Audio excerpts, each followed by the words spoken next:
The baby wasn't crying. That should have been Adunni's first warning. Babies left to die always cry. But this one, wrapped in cloth finer than anything in her village, simply stared at her with eyes that seemed far too old for his tiny face.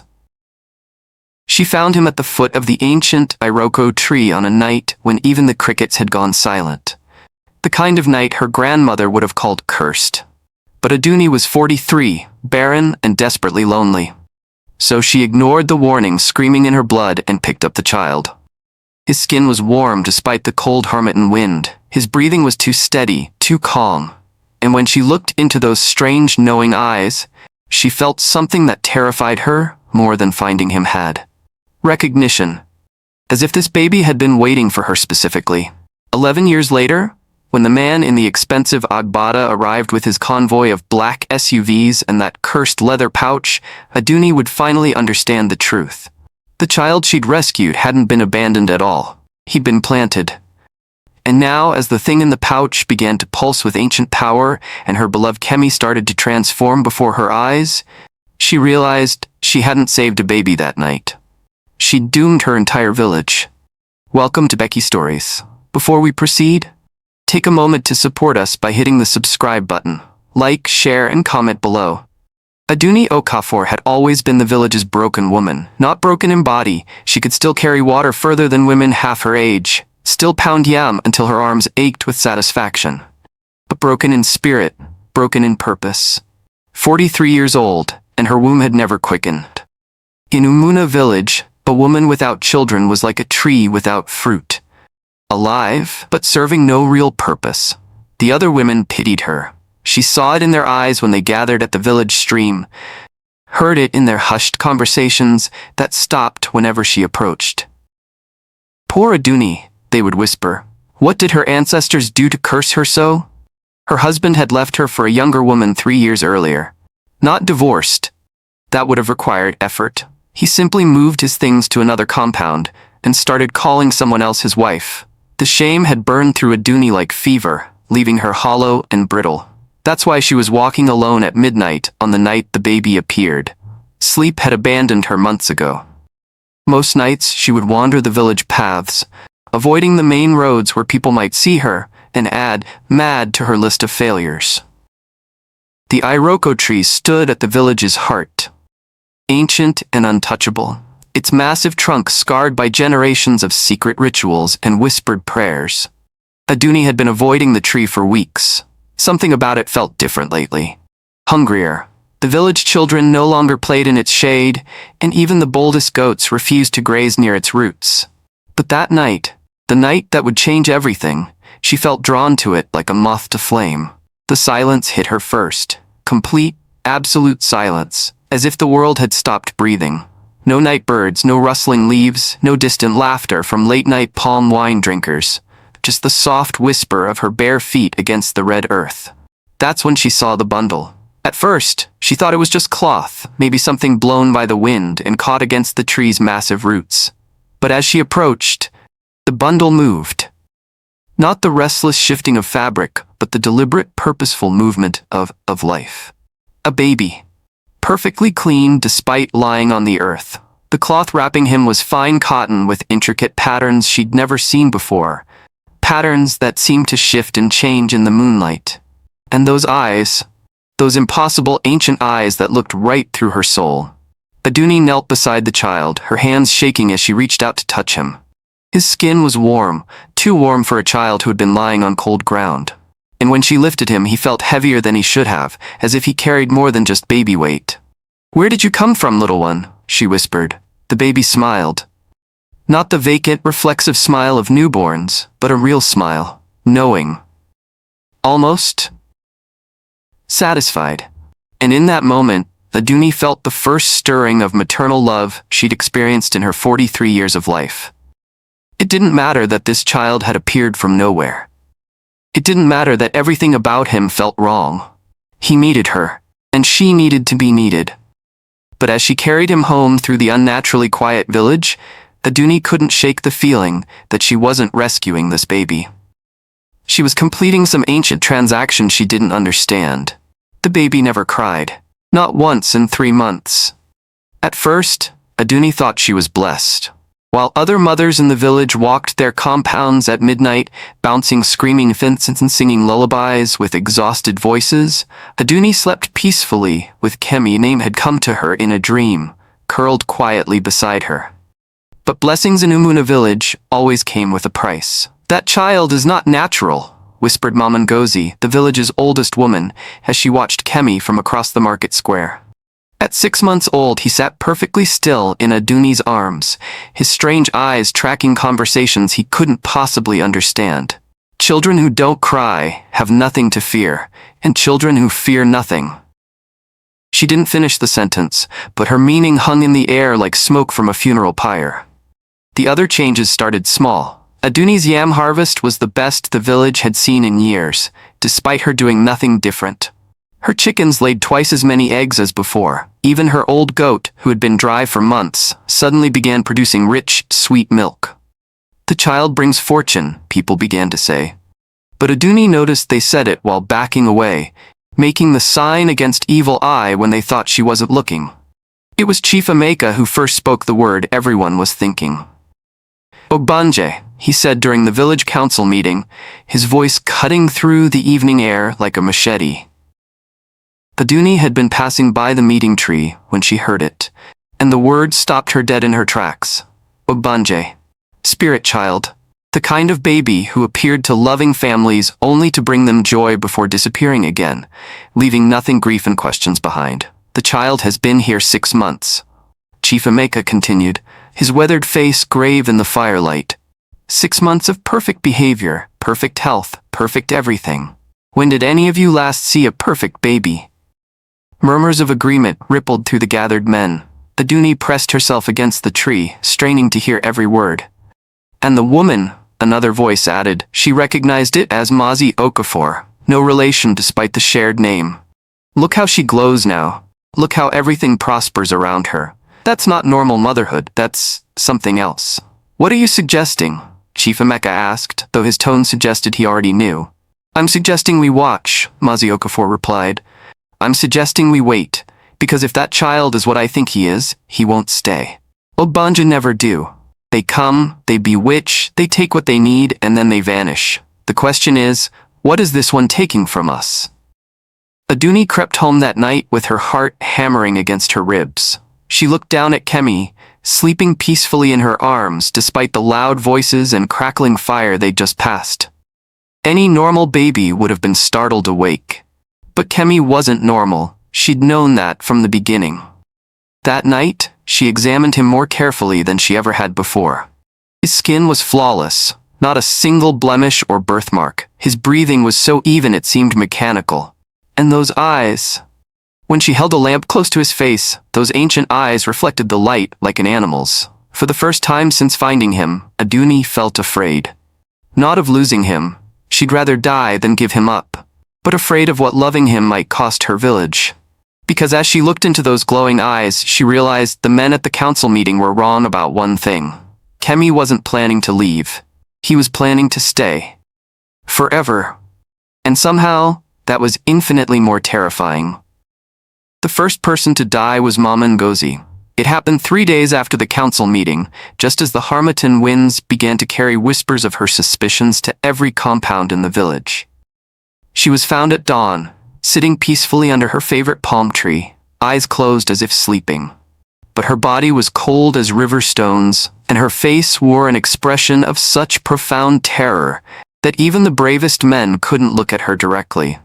The village doctor, a man who had studied in Port Harcourt and prided himself on modern thinking, declared it a heart attack brought on by old age. But the children knew better. They whispered about seeing Kemi standing at his mother's compound gate that night, perfectly still in the moonlight, staring in the direction of Mama Ngozi's home. A 1-year-old baby standing upright without support, watching, waiting. Adunni told herself it was coincidence. Baby's Kemi's age couldn't even walk properly, let alone stand motionless for hours. But when she went to check on him that morning, she found tiny red dust on the soles of his feet, the same red dust that covered the path between their compound and Mama Ngozi's tree. He didn't leave the compound last night, she whispered to him as she cleaned his feet. You were sleeping right here beside me." Kemi looked up at her with those impossible eyes and smiled. It was the first time she'd ever seen him look truly happy. The second death came a week later. Mazi Okafor, the man who had suggested they watch Kemi, was found in his yam barn, surrounded by his entire harvest. Every single tuber had rotted overnight, releasing a smell so putrid that vultures circled the compound for days. Mazi himself sat in the center of the decay, mouth open as if screaming, though no sound remained. This time there was no medical explanation. The village doctor packed his things and left for the city the same day. Adunni's world began to shrink. Women who had once greeted her warmly now crossed to the other side of the path when they saw her coming. Children ran from Kemi's presence, even though he had learned to crawl and could follow them with disturbing persistence. Market vendors would suddenly run out of goods when she approached their stalls. But the worst part wasn't the isolation. The worst part was that Kemi seemed to thrive on it. He grew faster than normal babies, learned to speak in full sentences before his second birthday, and displayed a knowledge of village secrets that no child should possess. He would tell Adunni things. Which women were pregnant before they announced it, which men were stealing from the communal farms, which marriages were failing behind closed doors.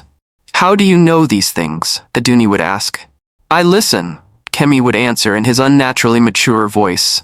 "People tell me things when they dream." The nightmare started when he turned 3. Every person in the village began having the same dream.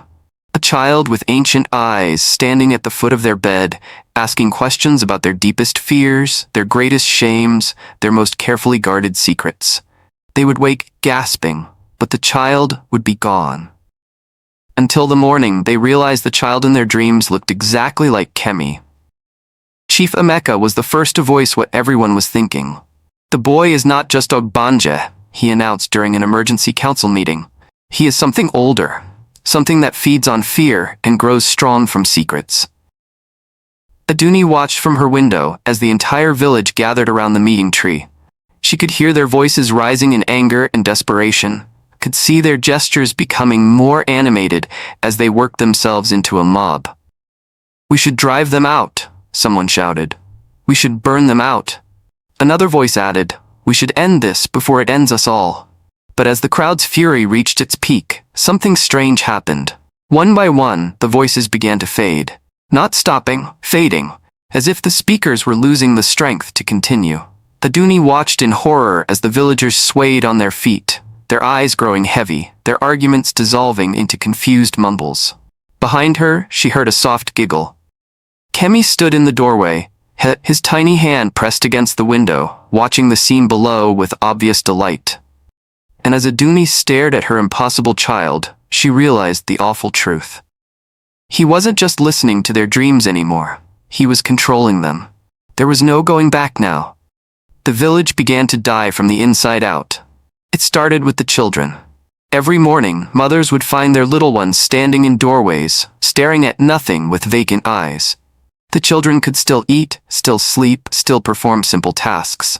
But the spark that made them who they were, their laughter, their curiosity, their defiant spirit, had been quietly extinguished in the night. "It's like they're shells," whispered Nkechi, one of the few women still brave enough to speak to Adunni. "Like something scooped out everything that mattered and left just emptiness." Adunni knew it was Kemi's doing. She had seen him practicing on her chickens first, staring at them with that intense focus until they stopped pecking, stopped moving, stopped being anything more than feathered statues. When she had scolded him, he had looked at her with genuine confusion. "They're happier this way, Mama," he had said in his eerily mature voice. "No more hunger, no more fear, no more confusion, just peace." "That's not peace," Adunni had whispered, "that's death." Kemi had tilted his head, considering, what's the difference? Now, at 4 years old, he had moved beyond chickens. Every night, Adunni would wake to find his bed empty, and every morning, more children would join the ranks of the hollow-eyed. She tried locking him in, tried staying awake to watch him, but somehow he always managed to slip away. The worst part was that the affected children seemed drawn to him. They would gather in her compound during the day, Threat sitting in perfect circles around Kemi as he told them stories in a language that sounded ancient and hungry. Their parents would come looking for them, but when they saw the peaceful expressions on their children's faces, many would simply walk away. At least they're not crying anymore, some parents would say. At least they're not causing trouble. It was easier to accept the loss than fight the thing that had taken everything precious from their babies. Chief Emeka lasted longer than most. He had barricaded his compound, posted guards, and forbidden anyone from mentioning Kemi's name in his presence. But power drawn from fear is patient, and Kemi had learned to be very patient indeed. The chief was found one morning in his own meeting hall, sitting in his carved chair with his hands folded peacefully in his lap. His eyes were open but empty, and carved into the wood beside him was a message in perfect English. "Thank you for your service. Your village is in better hands now." A 4-year-old boy who had supposedly never learned to write. The exodus began that afternoon. Families loaded whatever they could carry onto bicycles and motorcycles, abandoning homes their ancestors had built with their own hands. But they discovered something terrible at the village boundaries. They couldn't leave. Not physically. The roads were clear, the paths unblocked. But every time someone tried to cross the invisible line that marked where Umuna village ended and the rest of the world began, they would suddenly feel an overwhelming urge to return home. Their feet would turn around of their own accord, their minds filling with reasons why leaving was unnecessary, dangerous, foolish. "It's like a spider's web," gasped Mazi Chukwu, the strongest man in the village, after his third failed attempt to escape. "The harder you struggle, the tighter it holds you." Adunni watched from her window as panic spread through the remaining population like wildfire. She could see Kemi in the compound below, playing with his collection of hollow-eyed children, seemingly oblivious to the chaos he had created. But she knew better. She could see the satisfied smile playing at the corners of his mouth, could see how his strange eyes tracked every desperate attempt at escape. He was feeding on their terror, growing stronger with each failed flight. That night, as Adunni lay sleepless beside her impossible son, she finally gathered the courage to ask the question that had been burning in her throat for 4 years. "What are you?" Kemi turned to look at her, his ancient eyes glowing softly in the darkness. "I'm your son," he said simply. "No," Adunni whispered. "Sons don't do this. Sons don't turn children into empty shells. Sons don't trap entire villages like flies in honey. What are you really?" For a long moment, Kemi was silent. When he finally spoke, his voice carried the weight of centuries. "I'm what happens when loneliness gets hungry enough to take shape. I'm what grows in the spaces between heartbeats when someone wants something so badly they'll ignore every warning to get it." He smiled, and it was the most terrifying thing Adunni had ever seen. "I'm exactly what you asked for, Mama. I'm the child you were willing to do anything to have." Adunni felt her world crumble around her. "I never asked for this." "Didn't you?" Kemi's voice was gentle, almost pitying. "Every prayer you whispered to the ancestors, every tear you shed at the iroko tree, every night you begged the spirits to give you a child, any child, no matter the cost. I heard every word, Mama, and I answered." The horrible truth crashed over her like a wave. Every blessing in her life since finding Kemi, every moment of joy and purpose, every harvest that flourished while her neighbors' crops failed, everything had been built on a foundation of other people's stolen happiness. Everything she thought she knew about love was a lie. The man who came in the black SUVs introduced himself as Dr. Emeka Okoro, though Adunni noticed he bore an unsettling resemblance to the village chief who had died with empty eyes just weeks before. He wore expensive clothes that seemed to repel the red dust of their roads, and when he smiled, his teeth were too white, too perfect, too sharp. "I've come to collect what was borrowed," he said, settling into the plastic chair outside Adunni's compound, as if he had been invited. Behind him, 3 vehicles idled with engines that purred like satisfied predators. Kemi, now 5 years old but speaking like a university professor, emerged from the house and studied the stranger with obvious interest. "You're early," he said calmly. "I wasn't expecting collection for another 6 years." Dr. Okoro's smile widened. "The contract has been accelerated. Your performance has been too efficient, too obvious.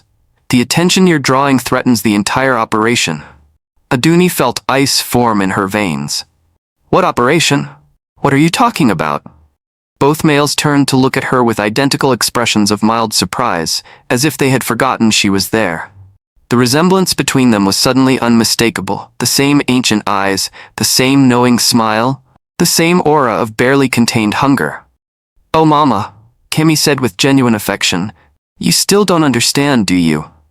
You think you found me by accident. You think your loneliness just happened to lead you to that tree on that specific night." Dr. Okoro opened his leather briefcase and withdrew a thick manila folder. "Mrs. Okafor, you were selected 18 months before that night. We studied your psychological profile, your fertility struggles, your isolation patterns. We knew exactly when your desperation would peak, exactly where you would walk when the pain became unbearable." "Selected for what?" Adunni's voice came out as a croak. "To be a mother," Dr. Okoro said gently. "To one of our children. You see, beings like us, we don't reproduce the way humans do. We plant, we cultivate, we harvest, and sometimes when we need to establish a foothold in a new territory, we need human women to provide the initial, emotional infrastructure." Kemi nodded enthusiastically. "Love, Mama. We feed on love, but love has to be freely given to taste right, to provide the proper nourishment. So we create situations where desperate humans will love us unconditionally, no matter what we do." "The village," Adunni whispered. "The other children, you've been harvesting," Dr. Okoro finished. "Each empty child provides sustenance. Each terrified parent feeds our growth. Each person trapped within these boundaries becomes part of our food chain. And you, dear Mrs. Okafor, have been the perfect mother. Your love has been so pure, so complete, that even now, knowing what he is, seeing what he's done, you can't bring yourself to hate him." Adunni looked at Kemi, expecting to feel the revulsion that should have consumed her. Instead, she felt only the same fierce protective instinct that had driven her for 5 years. Even knowing he was a monster, even seeing the destruction he had caused, she couldn't stop loving him. "That's impossible," she breathed. "Love doesn't work like that." "Human love does," Kemi said sadly. "It's your greatest weakness and our greatest strength. Once a human heart bonds with one of us, that bond becomes unbreakable, biological. You couldn't stop loving me if your life depended on it." Dr. Okoro checked his expensive watch. "Which brings us to the collection. Kemi has served his purpose. This village is now a perfect feeding ground. Trapped population, broken spirits, endless despair. But he's grown too powerful, too obvious. Time for him to move to his next assignment." "Next assignment?" Adunni felt the world tilting around her. "Lagos," Kemi said, his eyes lighting up with excitement. 15 million people, Mama.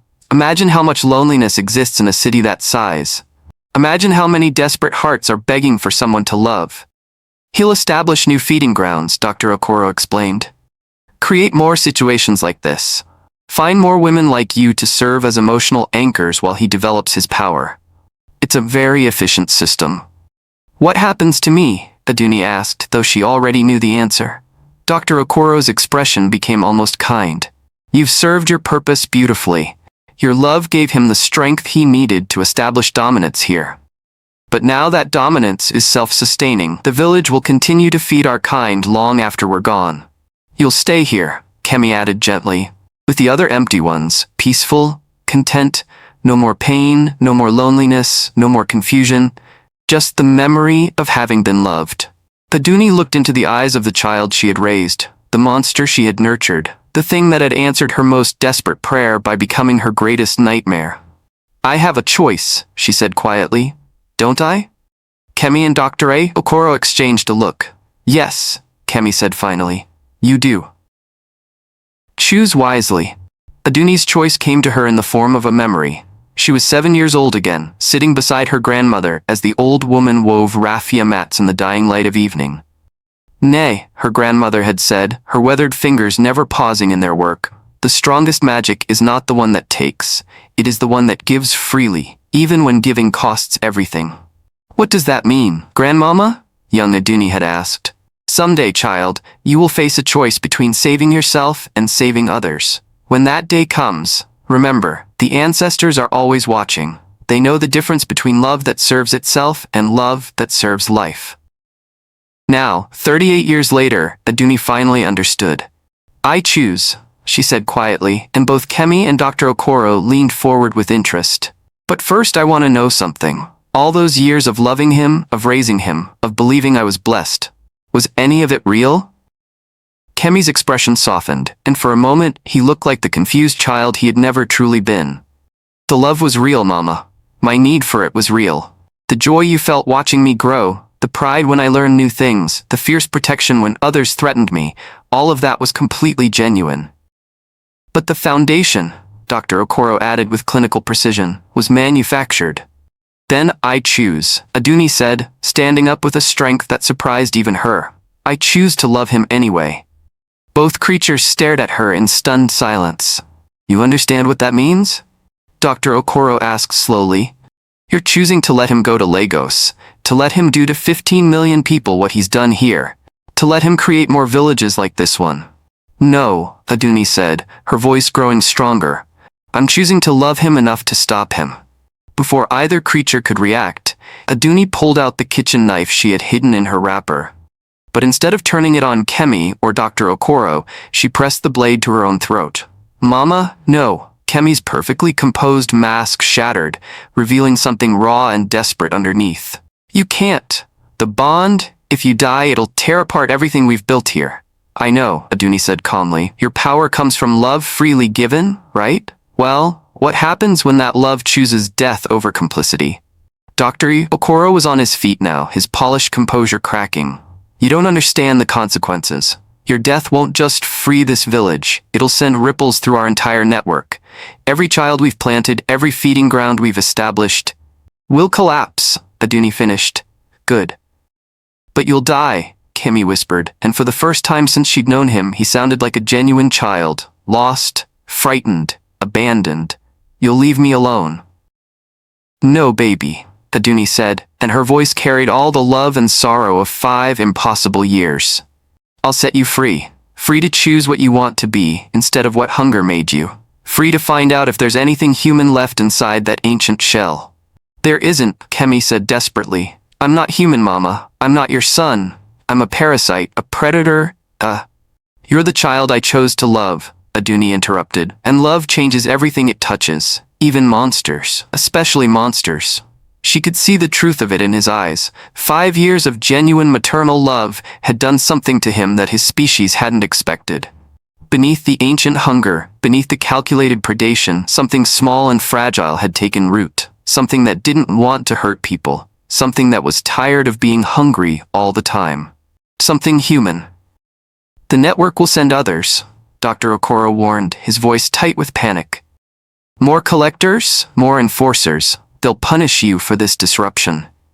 Let them come, Adunni said. This village has been through worse than death. At least this time, we'll face it with our souls intact. She looked at Kemi one last time, memorizing his face, not the monster he had been forced to become, but the confused, lonely child she glimpsed in rare, unguarded moments. I love you, she whispered. Not what they made you, not what hunger turned you into. I love the you that exists underneath all of that. The you that asked me what the difference was between peace and death. The you that's been fighting their programming every single day, even when you didn't know it. Tears, real, human tears began streaming down Kemi's face. Mama, please. Remember me, Adunni said, and choose better next time. The final confrontation was about to begin. The moment Adunni pressed the knife deeper against her throat, the world exploded into chaos. Dr. Okoro lunged forward with inhuman speed, but Kemi was faster. The 5-year-old boy moved like lightning, placing himself between his creator and his mother with a protective fury that shook the very air around them. Don't touch her, Kemi snarled, his voice carrying harmonics that made the compound walls vibrate. She's mine to protect. You fool! Dr. Okoro's polished facade cracked completely, revealing something ancient and terrible underneath. His skin began to shift and ripple, his 2 perfect teeth extending into fangs. She'll destroy everything. Centuries of careful cultivation, thousands of feeding grounds, all of it will collapse. Good, Kemi said simply, and Adunni felt her heart break and soar at the same time. The transformation was immediate and violent. Power erupted from both creatures as they faced each other. Predator against progeny, hunger against choice. The air crackled with energy that made Adunni's teeth ache and her vision blur. But something was wrong. Dr. Okoro, despite his rage and desperation, was holding back. He wasn't fighting to kill Kemi, he was fighting to subdue him, to drag him away before the damage could be done. He can't afford to hurt him, Adunni realized aloud. He's too valuable, too much of an investment. Dr. Okoro's monstrous features twisted with frustrated fury. 5 years of perfect conditioning.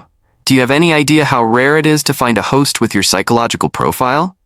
How much resources we've invested in this operation? Then you should have chosen someone who wouldn't love him enough to die for him, Adunni replied, drawing a thin line of blood as the knife bit into her skin. The effect was instantaneous. Every hollow-eyed child in the village suddenly gasped as if coming up for air. Every terrified adult felt their mental chains snap like brittle wire. The invisible barriers that had trapped them for months dissolved like mist in sunlight. "No!" Dr. Okoro roared, his form becoming more monstrous by the second. "The network, the connection are breaking," Kemi finished, his own power surging as he fought against his creator. "I can feel them snapping, one by one. Villages across 3 continents, cities we've worked decades to claim, all of it collapsing because of one woman's love." For a moment, Adunni saw flashes of the true scope of their operation. Feeding grounds disguised as orphanages in Mumbai, predators wearing the faces of beloved teachers in São Paulo, entire neighborhoods in Detroit slowly drained of hope and joy. All of it connected by bonds of manufactured love and artificial dependence. All of it dying as her blood touched the earth. "Stop." Dr. Okoro made a desperate grab for the knife, but Kemi's power slammed him backwards into his expensive vehicles. Metal crumpled like paper, glass exploded into diamond dust, and the 3 SUVs became twisted sculptures of defeat. "I won't let you hurt her," Kemi said, his child's voice carrying the weight of absolute authority. "Not her. Not anyone else. Never again." "You're making a mistake," Dr. Okoro gasped, his monstrous form beginning to flicker and fade as his power base crumbled. "Without the network, without the feeding system, you'll starve. You'll become nothing more than a human child, vulnerable and mortal and—" "Free," Kemi interrupted. "I'll be free." Dr. Okoro's eyes widened with genuine horror. "You don't understand what you're choosing. Freedom for your kind is extinction. We need the feeding grounds to survive, need the harvested emotions to maintain our existence. Without them, we fade into nothing." "Then we fade," Kemi said simply. "Better to disappear than to feast on stolen joy." The older creature made one final, desperate attempt to reach Adunni, to stop the sacrifice that was unraveling everything his species had built. But Kemi's protective shield held firm, and as Dr. Okoro's form began to dissolve at the edges, his voice became a fading whisper of rage and disbelief. "You're choosing humanity over your own kind." "I'm choosing love over hunger," Kemi corrected. "Mama taught me the difference." Dr. Okoro vanished like smoke on the wind, taking with him the last connection to the vast network of feeding grounds that had sustained his species for millennia. In the sudden silence that followed, Adunni could hear something she hadn't heard in months. The sound of children laughing. Real laughter, full of genuine joy and mischief, as their stolen personalities returned to them like water rushing back into an empty riverbed. Kemi turned to face her, his ancient eyes now filled with something she had never seen before. Uncertainty. The kind of uncertainty that belonged to a child who suddenly didn't know what came next. "Mama," he whispered, "I'm scared." But the resolution wasn't what anyone expected. Adunni lowered the knife. Not because the danger had passed, but because she suddenly understood something that changed everything. As Kemi stood before her, truly afraid for the first time in his existence, she saw what 5 years of genuine motherhood had actually accomplished. He was human now. Not pretending, not mimicking, but genuinely, completely human. "The network didn't just feed on love," she whispered, the revelation hitting her like lightning. "It was afraid of it. Real love doesn't just nourish, it transforms. It changes the very nature of what it touches." Kemi nodded slowly, wonder creeping into his expression. "I can feel it, Mama, the hunger, it's gone. The need to feed, to control, to harvest, it's just gone." He looked at his small hands as if seeing them for the first time. "I'm mortal now. I can age, I can die, I can choose to be good or evil based on my own heart instead of ancient programming.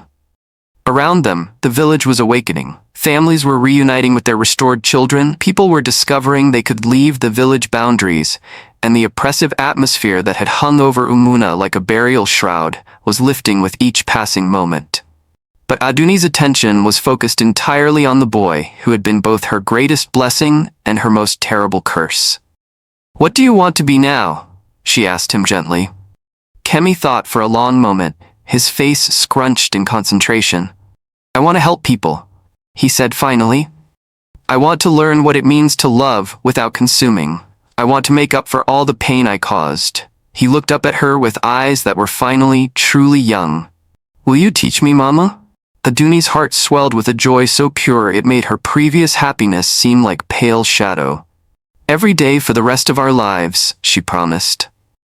As the sun set over the liberated village, painting the sky in shades of hope and renewal, Adunni allowed herself to believe that the nightmare was truly over. She was wrong. 3 months later, on a night when the moon was dark and the air was thick with unspoken promises, Adunni was awakened by the sound of crying. But not distressed crying. The soft, whimpering sound of a newborn in need of comfort. She found Kemi standing at the compound gate, holding a bundle wrapped in cloth that seemed to shimmer with its own inner light. His eyes were wide with excitement and something that looked disturbingly familiar. "Mama," he said, his voice trembling with barely contained joy, "look what I found by the iroko tree. Another baby who needs our help." Adunni's blood turned to ice as she looked at the bundle in his arms. The baby inside was perfectly clean, unnaturally calm, and staring at her with eyes that held far too much knowledge for something so small. "Kemi," she whispered, "where exactly did you find this child?" "The same place you found me," he said innocently. "And Mama, the strangest thing, I could swear I heard voices in my dreams last night. Voices thanking me for completing some kind of transaction." The baby in his arms smiled. Not the vacant expression of a newborn, but a real, knowing, satisfied smile. Adunni stared at her transformed son, at the new baby that had appeared as mysteriously as he once had, and felt the horrible certainty creeping up her spine like cold fingers. Love had indeed transformed Kemi from monster to human, but it hadn't destroyed his nature. It had made him a recruiter. The network hadn't been destroyed by her sacrifice. It had evolved. Instead of using fear and hunger to claim new territory, it now used love and genuine care. Instead of predators wearing human masks, it now had true humans who had been transformed by love into willing servants. Kemi had become the perfect missionary for his former species, someone who could spread their influence through acts of genuine kindness and compassion, someone who could establish new feeding grounds without anyone suspecting the truth. As she looked into her son's honest, caring face, Adunni realized the most terrifying truth of all. He didn't even know he was doing it. The love that had saved him had also made him the perfect weapon. And somewhere in the darkness beyond her compound, she could swear she heard the sound of Dr. Okoro's laughter, distant but triumphant. The real harvest was just beginning.